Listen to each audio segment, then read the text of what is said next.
AP medical contract employees and security guards workers AITUC అనుబంధ సంఘం ఆధ్వర్యంలో యూనియన్ అధ్యక్షులు కేవీ రామయ్య అధ్యక్షతన జీజీహెచ్ సెక్యూరిటీ గార్డ్స్ సోమవారం ధర్నా నిర్వహించారు. ప్రభుత్వంతో ఒప్పందంలో భాగంగా గార్డ్స్ కు జీతాలు అమలు చేయాలని వారు డిమాండ్ చేశారు. ఈ ధర్నాకు ముఖ్య అతిథిగా ఏఐటీయూసీ జిల్లా ప్రధాన కార్యదర్శి తోకల ప్రసాద్ హాజరయ్యారు. ప్రసాద్ ఈ సందర్భంగా మాట్లాడుతూ ప్రభుత్వ సామాన్య ఆసుపత్రి జీజీహెచ్ లో శ్రీ కార్తికేయ సెక్యూరిటీ సర్వీసెస్ పరిధిలో పనిచేస్తున్న సెక్యూరిటీ గార్డ్స్ కు ప్రభుత్వంతో ఒప్పందంలో భాగంగా 138 జీవో ప్రకారం పీఎఫ్, ఈఎస్ఐ కలిపి 18,600 రూపాయల జీతం మంజూరు చేయాలని, సీఎల్లు, పే స్లిప్లు, రెయిన్ కోట్స్ మంజూరు చేయాలని ఆయన అన్నారు. Shri Karthikeya security services contractor వచ్చి సంవత్సరం పూర్తయిందని, అయినప్పటికీ జీతాలు పెంచడం లేదని, చాలీచాలని జీతాలతో అర్ధాకలతో పనిచేసిన సెక్యూరిటీ గార్డ్స్ జీతాలు పెంచి మంజూరు చేయాలని ఆయన డిమాండ్ చేశారు.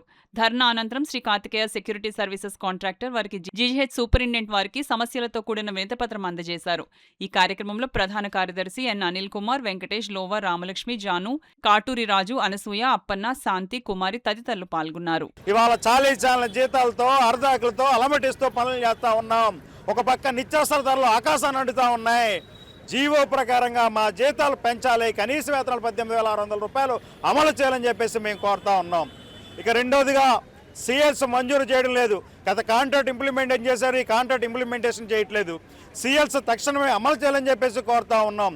ప్లే స్లిప్లు ఇవ్వాలని చెప్పేసి అడుగుతున్నాం. వర్షాకాలం వస్తుంది, రెయిన్ కోట్స్ మంజూరు చేయాలని చెప్పేసి కోరుతా ఉన్నాం.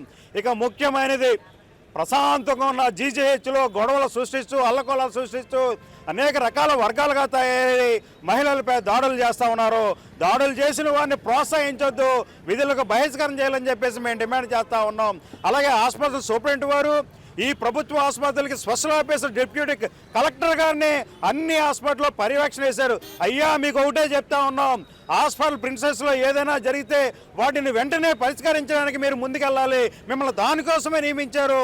హాస్పిటల్లో అన్ని విధాలుగా సకల సౌకర్యాలు ఏర్పాటు చేయడం మిమ్మల్ని నియమించారు కదా, మీరు మౌనంగా ఉండొద్దు, దాడులు చేసి వారిని ప్రోత్సహించొద్దని చెప్పేసి చెబుతూ మా న్యాయమైన డిమాండ్స్ని పరిష్కరించాలని చెప్పేసి AP medical contract employees and security guard workers union AITUC అనుబంధ సంఘంగా మేము కోరుతా ఉన్నాం. కార్తికేయ సంస్థలోకి వచ్చిన తర్వాత మాకు జీతాలు పెంచుతానని అన్నారండి, ఇప్పటికీ పెంచలేదు. సీఎల్ ఇస్తానన్న సీఎల్ తీసేశారు. సీఎల్ సంవత్సరం అయిన తర్వాత ఇస్తానని చెప్పారు, అది కూడా ఇవ్వట్లేదు. ఇప్పుడు మేము ఈ జీతాలు మాకు ఏం సరిపోతాయండి చెప్పండి? కూరగాయల రేట్లు పెరిగినాయి, గ్యాసుల రేట్లు పెరిగినాయి, మా స్కూల్ ఫీజులు పెరిగినాయి, అంటిగానే పెరిగినాయి. మా జీతాలు ఎందుకు పెరగలేదని మేము సంస్థను అడుగుతుంటే ప్రతి ఒక్కరు కూడా ఏమన్నారు, పెరుగుతాయి అంటే మాకు ఏ సమాధానం కూడా చెప్పట్లేదు. మా సార్ తోకల ప్రసాద్ గారు కూడా ఎన్నోసార్లు అడిగారు జీతాల గురించి, అది కూడా అడగలేదు. జీతాలు పెంచమంటే 60 సంవత్సరాలు ఉన్న వాళ్ళని తీసేస్తాను, 50 సంవత్సరాలు ఉన్న వాళ్ళని తీసేస్తానని అడుగుతున్నారండి. మరి ఇక్కడ సంస్థలో డాక్టర్స్ ఉన్నారు, 60 దాటిన వాళ్ళు ఉన్నారు, 70 దాటిన వాళ్ళు ఉన్నారు. వాళ్ళందరూ ఉద్యోగాలు చేసుకుంటున్నారు. మేము ప్రజలను కాపాడటానికి మేము ఇక్కడ ఉన్నాం. ఆ ప్రజలను కాపాడటానికి ఉన్న వాళ్ళకి మాకు జీతాలు పెంచమంటుంటే మాకు జీతాలు పెంచట్లేదు. ఇది ఎక్కడ న్యాయమని మేము సంస్థను అడగాలని మేము అనుకుంటున్నామండి.